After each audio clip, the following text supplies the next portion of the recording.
I don't understand how it how saying that bringing back stop and frisk, and especially since stop and frisk 95% of the time they just had to let people go, like you're not giving somebody a ticket or summons or something. So if I don't know of anything that you can do and have a 5% success rate, because to me, if you're stopping somebody, you should be stopping them, or let me put it in my personal perspective, just in general. If you're stopping somebody legally, illegal search and seizure. So then, if you're stopping somebody, if you have a targeted program, that targeted program should have a higher number than 5 or 10 So or so even 20%. so let me tell you what I said, Daryl, and I'll let you finish your thought because you wasn't part of the conversation with me and Terrence. And the brothers that watch the show again, I want to tell you that sometimes people will call me or text me or send me a message, and Terrence had mentioned before in the show about the idea of stopping first coming back. Out of the 15 people that reached out to me, all 15 of them agreed with Terrence on this issue of stop and frisk. And so I asked Terrence the question: is that a generational thing? Because some of these brothers are older brothers, and the perception of what is going on in the city. But every one of them said they've seen stop. They believe that stop and frisk is coming back. So I just wanted to share that little bit, and you can finish your thoughts down.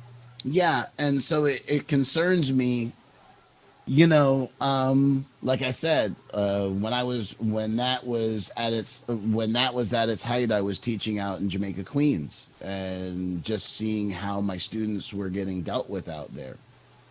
And it's just not, like, I don't think, if you just ask a kid what's it like to get stopped But on who a is he regular speaking to, basis. Daryl? When he Say it talks again. about stop and frisk, do you think he's talking to the black community? Well, I know who he's talking to. That wasn't, in other words, just like when, let's put it this way. It is the equivalent of when a foreign leader gives a international speech in English. It's not aimed at their population. It's aimed at like America, or like, So jump in there, Terrence. Jump in here. Well, first thing, I think that I guess the term stop and frisk has been normalized.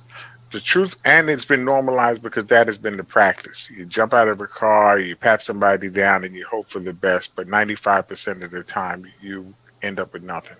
And that absolutely demoralizes people, and that is not proper. The stop and frisk that we talk about really was stop, question, and frisk. The question part is gone. And the question part, the police have what they call a common law right of inquiry, meaning that the police can stop you at any time and ask you to identify yourself and so on and so forth. And now, depending on your response, that question part, it can elevate their level of suspicion. If you're behind CVS and you got a hammer and a chisel in your hand, and it is a lot of dent marks in the door, then perhaps that would be elevated. I tell you, Daryl hit the numbers about how unsuccessful the process was, and we did 100 Blacks in Law Enforcement did a expose, and we submitted a paper as a press release as well about that fact. The the neighborhoods where people of color are suffering because people carry weapons and use their weapons with impunity. We cannot deny that. Mhm. The problem, in my humble opinion, with the program is that there is no sanctions for an officer to pat everybody down and get that 5% return.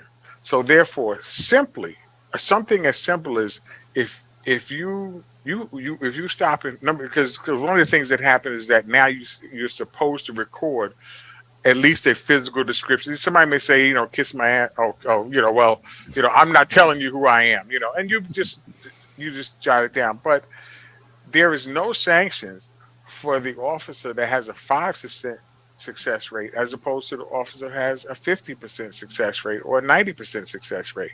So what is the deterrent from just stopping people at random and demoralizing them? However, a legitimate tool, if you have a legitimate reason, is to approach somebody. Because many, and let me tell you something, many instances, my experience as a police officer, uniformed police officer, detective, is that a lot of these stops are not people just jumping out of the car. It's grandma getting tired of walking past you. That's Daryl's wife and my wife getting tired of the indignities that she must suffer just going to the store. And so a lot of these things are in fact as a result of community calls. Hmm. As quiet as it's kept. And if you call and say there's a black guy with dreads, dashingly handsome guy with a blue boxing shirt on, and he's on the He looked corner, and he's dangerous to me. and he's and he's engaged in nefarious conduct. It is unreasonable to stop a He be white hanging guy, out in the a, park. a Chinese guy. You understand. You have to stop who's described, and guess who's on the corner? Us. So I'm not making an excuse for bad policing. I'm offering a critique and a corrective to modify that behavior. So if the officer, just like you talk about quotas, productivity indicators, you can use whatever semantics that you want, but if you don't get your quotas of moving violations and you're a uniform cop, then there's some sanctions involved. You can stop 95 people, and 5 people you come up with, or maybe 5 people you come with the rest, and there is no punitive action. There's no corrective action. There's no retraining action. There's nothing when that happens, and that is the core of the problem of the policy.